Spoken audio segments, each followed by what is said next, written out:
na primeira carta do apóstolo Paulo aos Coríntios, no capítulo de número 15. Primeira carta aos Coríntios, capítulo de número 15. Eu quero ler alguns versículos desta carta, ou deste capítulo com os irmãos, a partir do versículo 50.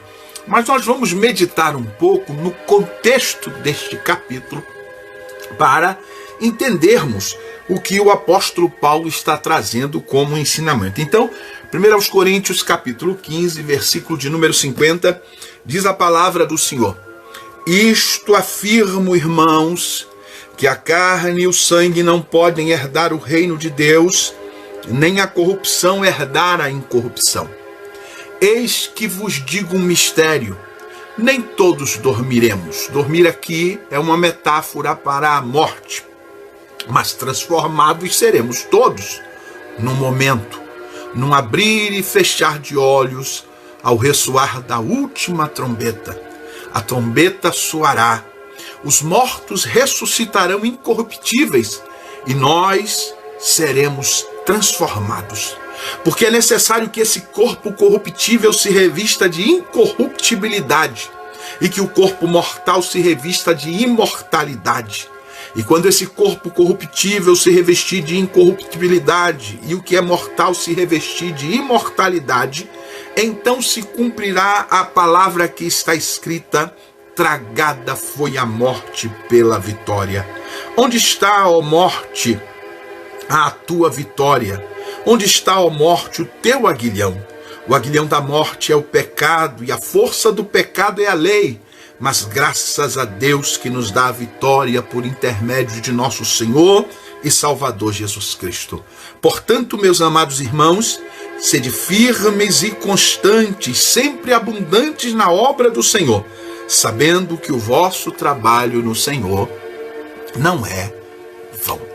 Amados irmãos, eu não quero entrar em pormenores a respeito da igreja de Corinto, a não ser que esta fora uma igreja na qual Paulo muito trabalhou. Ele fundou a igreja e passou um espaço de tempo ensinando a palavra àquele povo.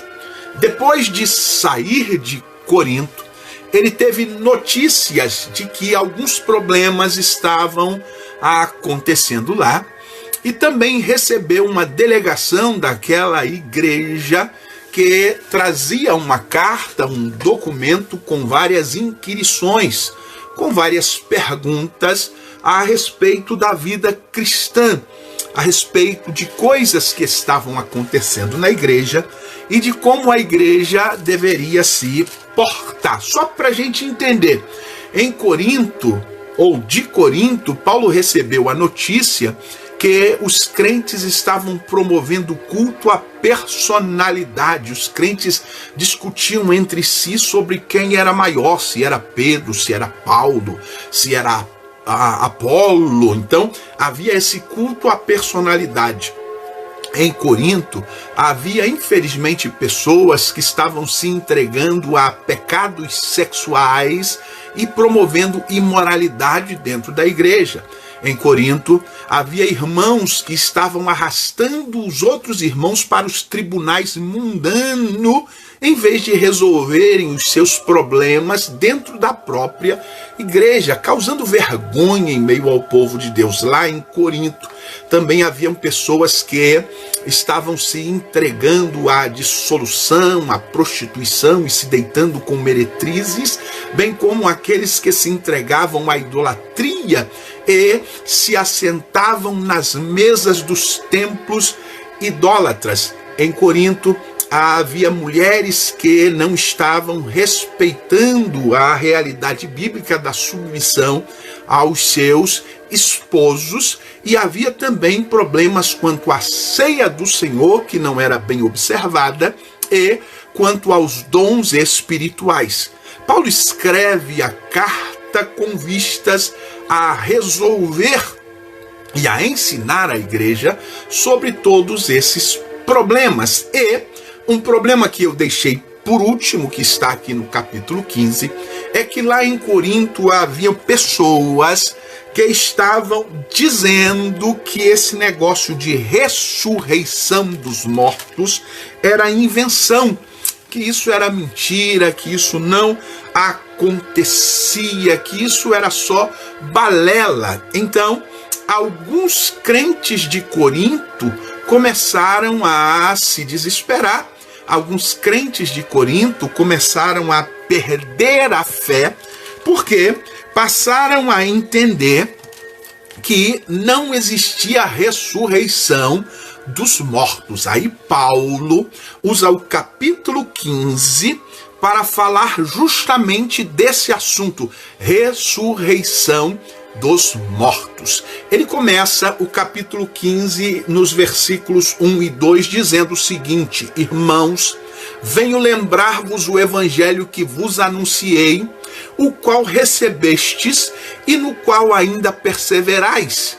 Por ele também sois salvos, se retiverdes a palavra tal como vou-la preguei, a menos que tenhais crido em vão. Então, para que a gente entenda, estão dizendo, não há ressurreição dos mortos, não existe ressurreição dos mortos. Aí Paulo entra e diz, olha, eu quero lembrar para vocês o evangelho que eu anunciei. Eu fiquei um tempão aí anunciando o evangelho para vocês. Vocês receberam o evangelho. E tem uma coisa muito importante que vocês precisam saber. Este evangelho que vos anunciei é a única forma pela qual vocês podem receber a salvação. Se vocês retiverem a palavra como eu a preguei, e eu vou enfatizar isso, como eu a preguei, vocês então creram para a salvação, a não ser que vocês tenham crido em vão. Primeira coisa importante que nós precisamos salientar, pontos que nós precisamos observar. Precisamos reter a mensagem da palavra de Deus como ela é. Nós não podemos, com o passar do tempo, nos deixar desviar do evangelho, nos deixar desviar da palavra. Por quê? Porque só a palavra pode nos conduzir a Cristo. Só a palavra pode nos conduzir ao objeto maior da nossa fé, que é Jesus Cristo, e nos conduzir à salvação. Por isso Paulo está dizendo, eu venho lembrar o evangelho que eu preguei, que vocês precisam reter, queridos, não olhem para outra coisa, não se deixem levar por outra mensagem que não seja a palavra de Deus, porque se nós nos afastarmos daquilo que está na palavra, nós vamos começar a crer em algo que não pode nos conduzir à salvação. Não adianta eu demonstrar concordância com a palavra a princípio e depois me desviar daquilo que me foi ensinado, daquilo que me foi pregado. Então Paulo está dizendo, eu quero lembrar para vocês o que eu preguei. E o que eu preguei é que vai conduzir vocês à salvação. E a pergunta é, o que foi que Paulo pregou que é tão importante a ponto de, se deixarmos de lado, não sermos conduzidos à salvação? Ele chega no versículo 3 dizendo, antes de tudo vos entreguei o que recebi. Vamos dar uma paradinha aqui, porque ele está dizendo, entreguei o que recebi. E isso nos faz atentar para o seguinte detalhe, o evangelho não é algo que nasceu no coração humano. O evangelho não é algo que vem do homem. O evangelho vem de Deus. O evangelho é a boa nova de Deus para a humanidade. Ele disse, eu entreguei o que eu recebi, eu passei para vocês. Eu não inventei. Queridos, nós não estamos aqui inventando nada.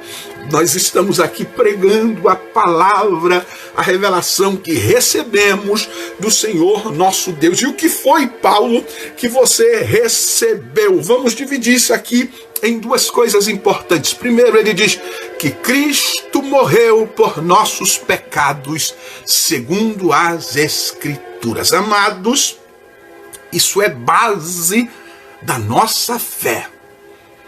Nós não podemos pregar cristianismo sem ênfase no fato de que Cristo morreu e morreu pelos nossos pecados. Eu vejo pessoas dizendo aí: você é tão importante, você tem tanto valor, você é tão valioso que o Filho de Deus morreu por sua causa. Estão te enganando, meus queridos, estão te enganando, estão enganando você. Jesus morreu pelos nossos pecados, ou seja, nós somos tão pecaminosos, nós somos tão maus, nós somos tão depravados, a humanidade é tão ruim que o Filho de Deus precisou morrer por causa dos seus pecados. Jesus morreu para perdoar os nossos pecados.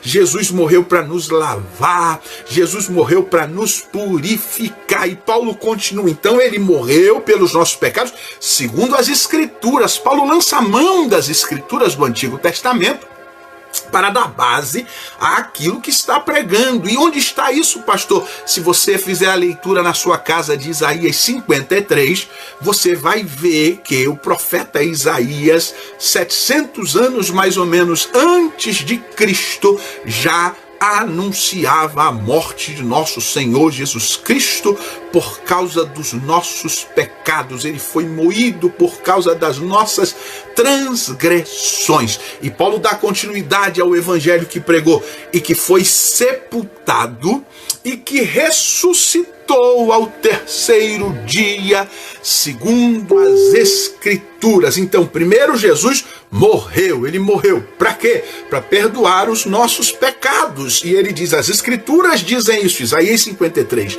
Depois ele diz assim: ele foi sepultado, sim, mas ressuscitou ao terceiro dia, segundo as Escrituras. Ele lança a mão das Escrituras novamente. Se você fizer a leitura do Salmo 16:8, Atos 2:24 a 28, Oséias 6:2, você vai ver que as mesmas Escrituras que disseram que o Messias morreria, também disseram que ele ressuscitaria.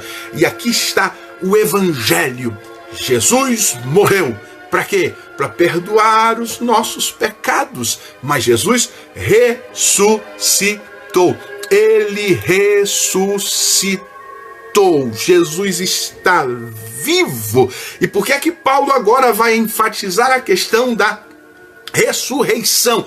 Porque lá em Corinto estão dizendo que não existe ressurreição, que isso é mentira, que isso é conversa fiada, para que o povo não dê ouvidos a esse tipo de pregação. Paulo está dizendo, Jesus ressuscitou. Mas Paulo vai dar continuidade à sua defesa da ressurreição, dizendo que além das Escrituras, existiam na época testemunhas oculares. Se você pegar os versículos 6, 7 e 8, você vai ver que existiam testemunhas. Ele diz, e apareceu a Cefas, que é Pedro, depois aos 12 aqui é para significar os apóstolos, visto que Judas já havia morrido.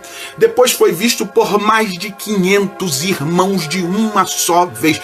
De uma só vez, mais de 500 pessoas viram nosso Senhor Jesus Cristo. E ele disse no momento dos quais a maioria sobrevive agora. E ele diz, depois foi visto por Tiago, mais tarde foi visto pelos apóstolos de novo, e por último, ele foi visto por mim. Então, para a gente entender a princípio, Jesus morreu, mas ressuscitou. A testemunha, as Escrituras dão testemunho disso. As pessoas que viveram e viram na época dão testemunhos disso. Jesus morreu, mas ressuscitou. Esse é o Evangelho que nos salva. E agora Corinto está passando por o perigo de negar a ressurreição. E por que é perigoso negar a ressurreição dentre os mortos? Primeiro, porque ela é a base da nossa fé.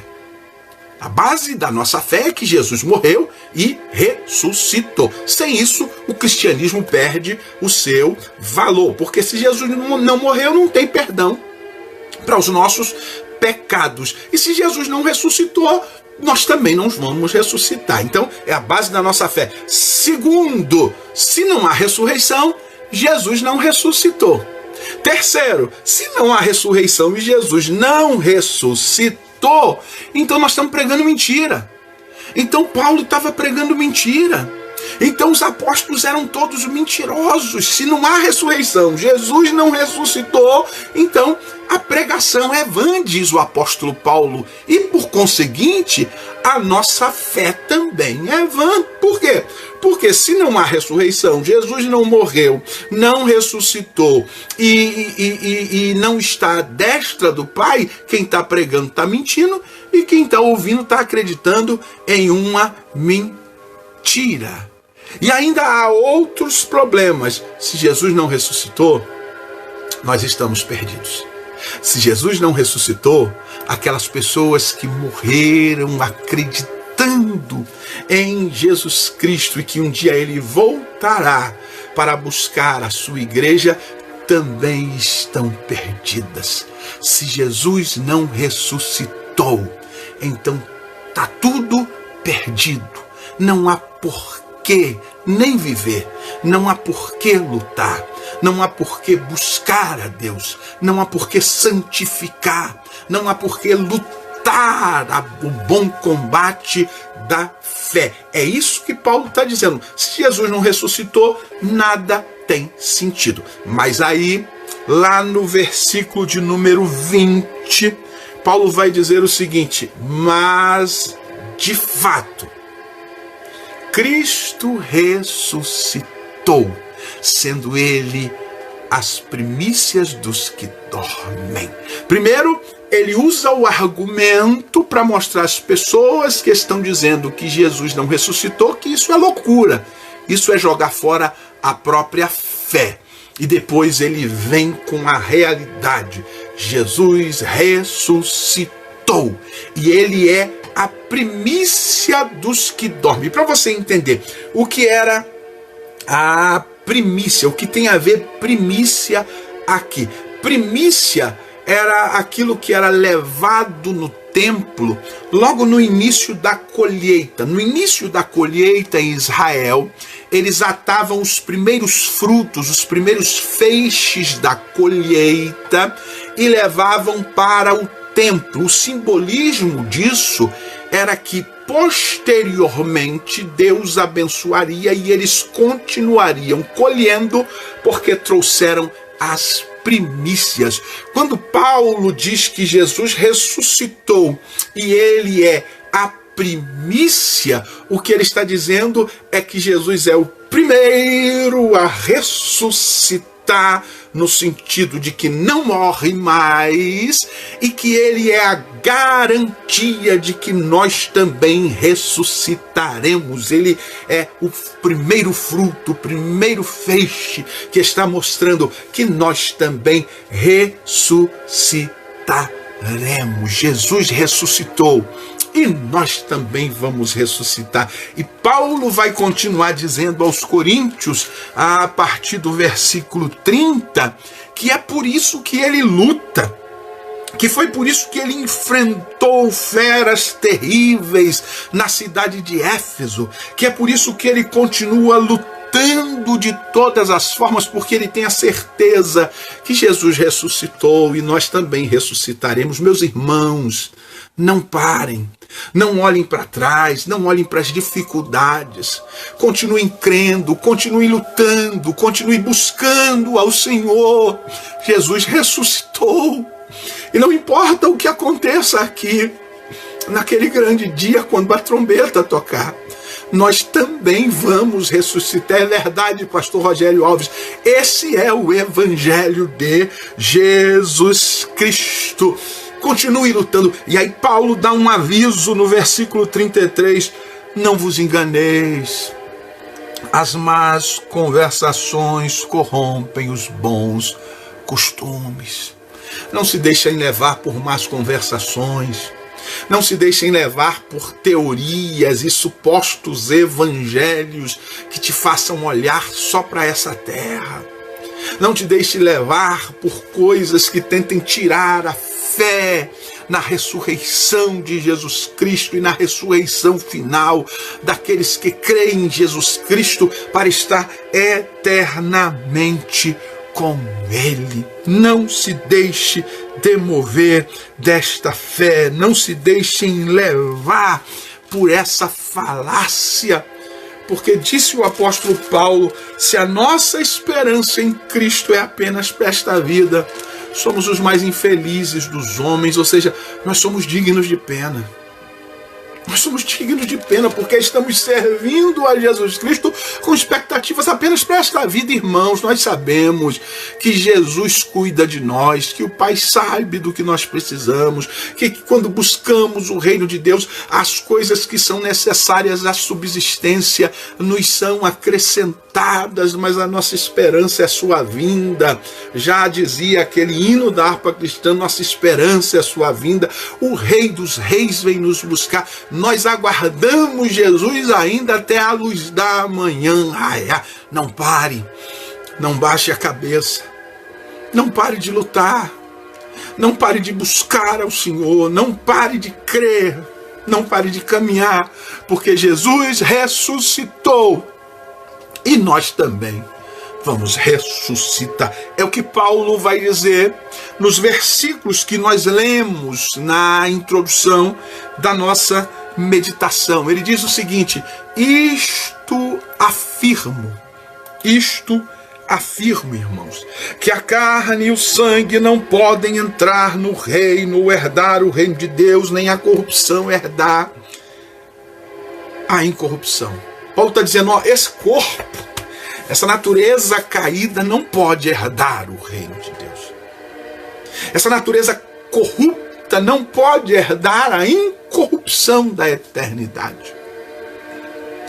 E aí Paulo continua mostrando à igreja que algo precisa acontecer para que nós herdemos o reino de Deus como nos foi prometido. E ele disse assim, eis que vos digo um mistério.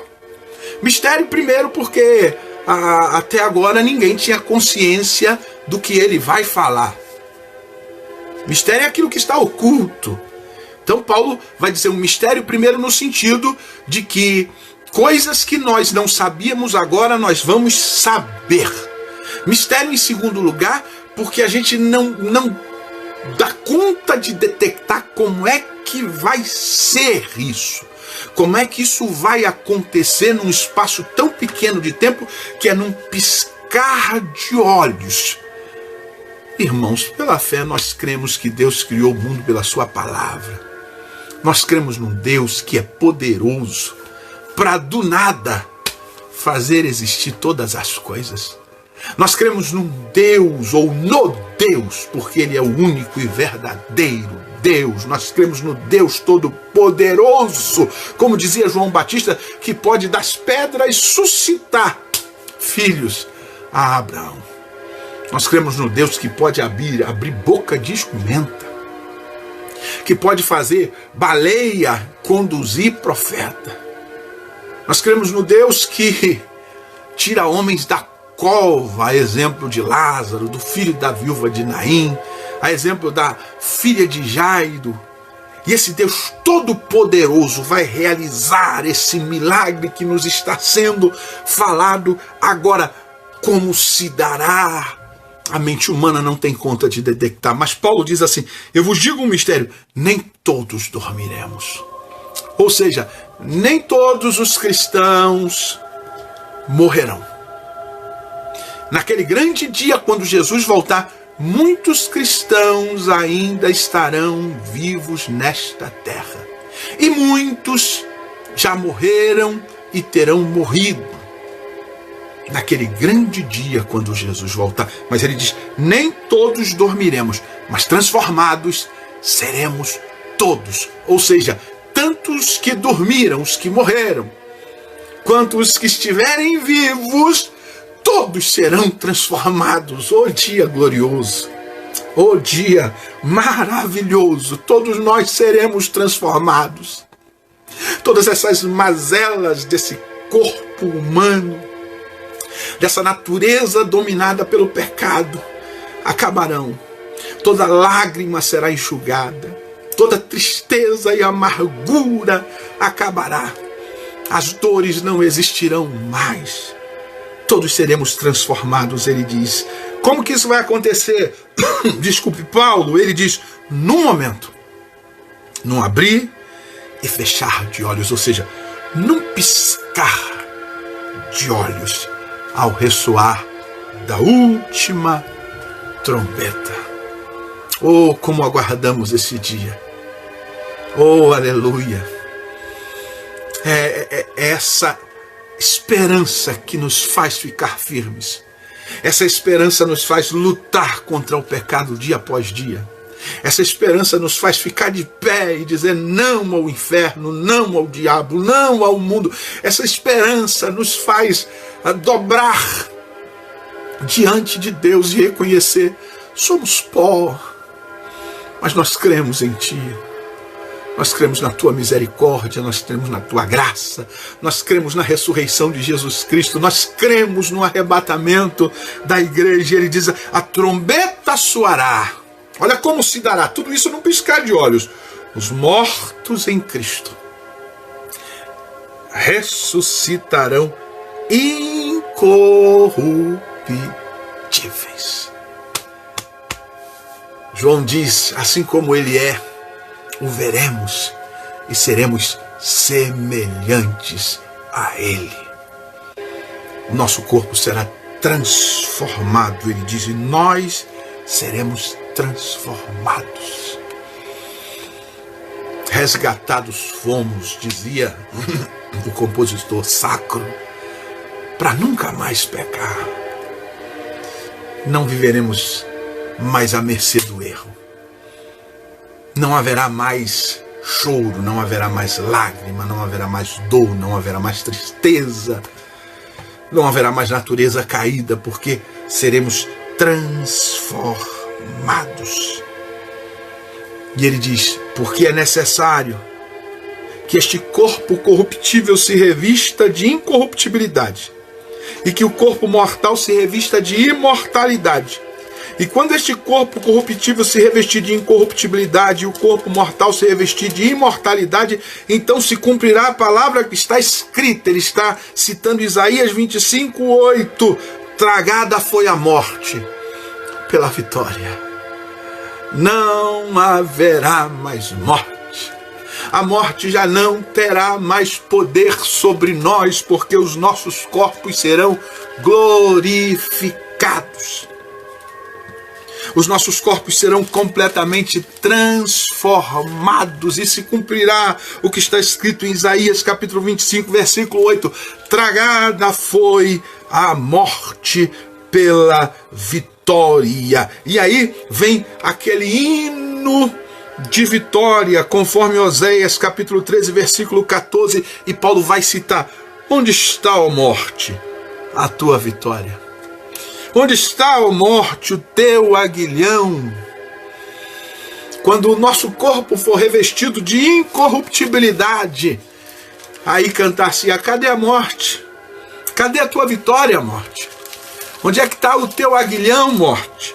Onde é que está o teu poder de nos tirar a vida, morte? E ele diz, o aguilhão da morte é o pecado, e a força do pecado é a lei, ou seja, o que dá condição à morte de nos matar é o pecado, e o que dá força para que a morte tire as vidas é a lei, porque o salário do pecado é a morte. A lei determina que aqueles que pecam morram, mas quando Jesus voltar e nosso corpo for transformado, o pecado não terá poder sobre nós. A morte não terá poder sobre nós. A morte não poderá usar o pecado para tirar as nossas vidas, porque o nosso corpo, e no nosso corpo não haverá mais pecaminosidade, não haverá mais natureza caída, e nós estaremos com Cristo. É por isso que Paulo diz assim, graças a Deus que nos dá a vitória por intermédio de nosso Senhor e Salvador Jesus Cristo. Oh, como isso nos alegra! Ontem à noite eu falei sobre essa viva esperança. O apóstolo Pedro fala sobre isso. Essa alegria que enche o nosso ser, mesmo em meio a dificuldades, mesmo em meio a lutas, mesmo em meio a problemas, mesmo em meio a necessidades, nós temos a certeza que Jesus ressuscitou, que Ele foi a primícia e nós ressuscitaremos no ressoar da última trombeta e nós iremos encontrar com Cristo nos ares. Paulo diz isso aos Tessalonicenses. Oh, irmão, eu espero que você ainda nutra essa esperança. Eu espero que você ainda guarde no seu coração esse desejo. Eu espero que você levante todas as manhãs dizendo: oh, Jesus, pode ser hoje. Pode ser hoje. Eu espero que você, se não for durante o dia, vá dormir dizendo: pode ser hoje. Pode ser hoje o grande dia. O grande momento em que a ordem será dada, a trombeta vai soar. E Jesus Cristo virá às nuvens e nós sairemos desta terra. Seremos glorificados e arrebatados juntos com aqueles que ressuscitarem e forem transformados. E Paulo conclui o seu ensinamento dizendo: portanto, meus amados irmãos, sede firmes. É isso que nos dá firmeza. Sejam firmes, continuem firmes. Por quê? Porque a hora vai chegar, Jesus vai voltar, nós seremos glorificados e arrebatados. Continuem firmes, não olhem para trás. Conta-se que quando Fidel Castro e seus amigos tomaram Cuba, um certo pastor foi preso com sua família e tentaram fazê-lo negar a Cristo. E ele dizia que não. E pegaram então sua esposa, seus filhos e começaram a matar um por um. E colocaram ele numa janela e traziam um membro da família embaixo, num pátio. Colocavam de frente ao pelotão de fuzilamento, olhavam para ele e diziam: negue a Cristo. Mas ele cantava: estou seguindo a Jesus Cristo, nesse caminho eu não desisto, estou seguindo a Jesus Cristo, atrás não volto não. Morreu a família, por fim morreu o pastor, mas quando a trombeta tocar, eu quero conhecer esse pastor. Eu quero abraçá-lo e dizer: valeu a pena. Valeu a pena. Porque aqueles que creem em Cristo passam da morte para a vida. Vale a pena lutar, meu irmão. Sede firmes. Vale a pena continuar servindo ao Senhor, vale a pena continuar buscando ao Senhor. Sede firmes e constantes, não só firmes, mas constantes. Constantes. Esse negócio de um dia eu estou bem, outro dia eu não estou, um dia eu estou na igreja, outro dia eu não estou, um dia eu sou super crente, outro dia eu não sou. Não, constantes, sempre abundantes. Porque ele diz: sabendo que o vosso trabalho no Senhor não é vão. Tudo aquilo que nós estamos fazendo aqui, tudo aquilo pelo que estamos passando aqui, todo o investimento espiritual que nós estamos fazendo no reino dos céus, no reino de Deus, seja com a própria vida, se for necessário, isso não é vão. Os homens podem não estar vendo o seu trabalho. Você pode não estar sendo aplaudido. Você pode não estar sendo convidado para as grandes festas. E aí eu falo com pastores e pregadores e cantores. Você pode não estar tendo oportunidade na sua igreja, mas continua firme, porque Jesus está vendo o seu trabalho. Jesus está vendo a sua luta, e a sua luta tem um porquê, é que você continua crendo na ressurreição.